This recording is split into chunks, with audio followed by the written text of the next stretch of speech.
En Afrique, un vieillard meurt, c'est une bibliothèque qui brûle.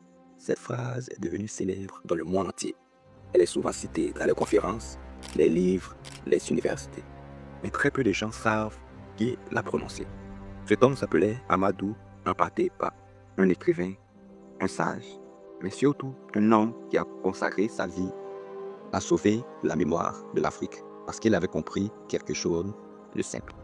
Si personne écrit l'histoire des peuples, un jour, elles disparaissent. Et lui refusait que cela arrive. Mais comment a-t-il fait pour sauvegarder une aussi grande quantité de mémoire? Et surtout, qui est Amadou Hampâté Bâ? Installez-vous confortablement, suivez attentivement cette vidéo, je vous explique. Son histoire commence au début du XXe siècle, vers 1900, dans la ville de Bandiagara, au cœur du pays d'Ogon, au Mali plus précisément. C'est là que naît Amadou Hampâté Bâ.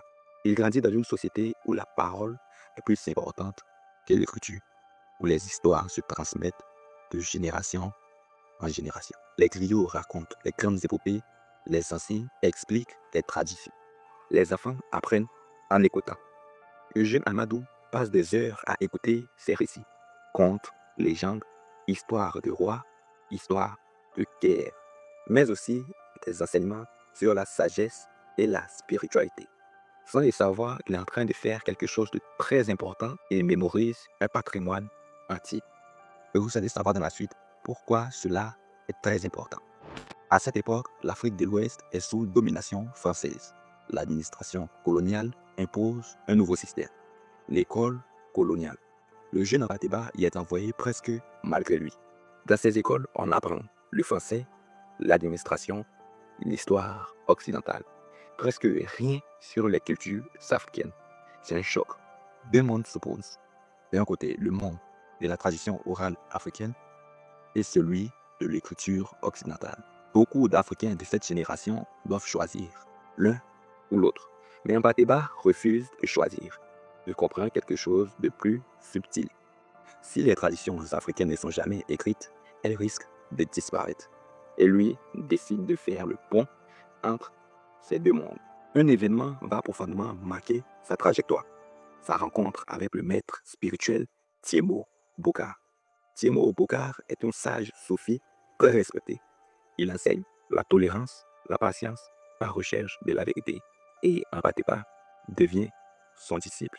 Cette relation va profondément influencer toute sa vie. Plus tard même, il écrira un livre entier sur lui, Vie et enseignement de Thiemo Bokar. Pour Hampâté Bâ, ce maître incarne une idée essentielle.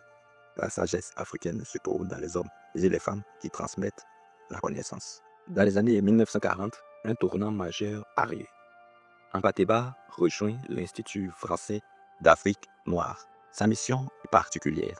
Il ne doit pas étudier des archives. Il doit collecter la mémoire vivante. Alors, il voyage à travers toute l'Afrique de l'Ouest. Il rencontre des griots, des conteurs, des chefs traditionnels, des sages.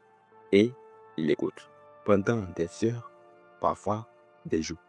Il note tout, les mythes, les traditions, les généalogies, les récits historiques. À cette époque, beaucoup de chercheurs occidentaux pensent que la tradition orale n'est pas fiable. Hampâté Bâ pense exactement l'inverse.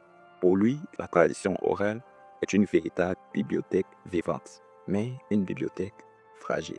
Après les indépendances africaines, sa réputation grandit, son travail devient reconnu à l'international. En 1962, il rejoint le conseil exécutif de l'UNESCO. C'est dans ce contexte qu'il prononce une phrase devenue historique. Devant une assemblée internationale, il déclare: en Afrique, quand un vieillard meurt, c'est une bibliothèque qui brûle. Cette phrase résume toute sa pensée. Chaque ancien détient une part de mémoire. Et si cette mémoire disparaît, l'humanité perd une partie de son histoire. Cette idée va profondément influencer les programmes de sauvegarde des traditions orales. Dans les années 1970, Hampâté Bâ commence à publier des ouvrages importants. Parmi eux, L'étrange destin de Wangrin. Ce livre raconte l'histoire d'un Africain qui navigue entre deux mondes, celui des colonisateurs et celui des traditions. Le roman devient un succès et reçoit le Grand Prix littéraire d'Afrique noire. Mais ses œuvres les plus personnelles arrivent plus tard. Il écrit ses mémoires. Il écrit Ankoulel, l'enfant, eux, puis lui, mon commandant. Dans ses livres, il raconte son enfance, la colonisation, les traditions africaines, les contradictions de son époque. Ce ne sont pas seulement des souvenirs, ce sont des récits historiques vivants. Vers la fin de sa vie, Ampateba s'installe en Côte d'Ivoire, à Abidjan, plus précisément dans le quartier de Marcory. Sa maison devient un lieu de rencontre.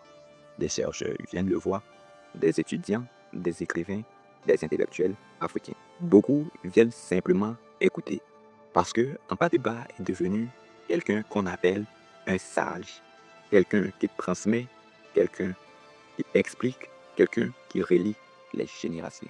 Le 15 mai 1991, Amadou Ampateba meurt à Abidjan, mais son travail continue d'influencer les historiens, les anthropologues, les écrivains africains.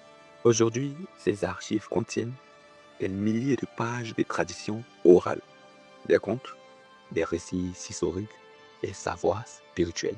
Sans lui, une grande partie de ces histoires aurait peut-être disparu. Au fond, Ampateba n'était pas seulement un écrivain, il était un gardien de mémoire, un homme qui savait que les peuples existaient grâce à leurs histoires. Parce qu'un peuple qui oublie ses histoires finit par oublier qui il est. Maintenant, j'aimerais te poser une question. Dans ta famille, dans ton village, dans ton pays, quelle histoire mérite d'être racontée avant qu'elle ne disparaisse? Écris-la en commentaire. Parce que, comme le disait Amadou Ampateba, un vieillard meurt, c'est une bibliothèque qui brûle.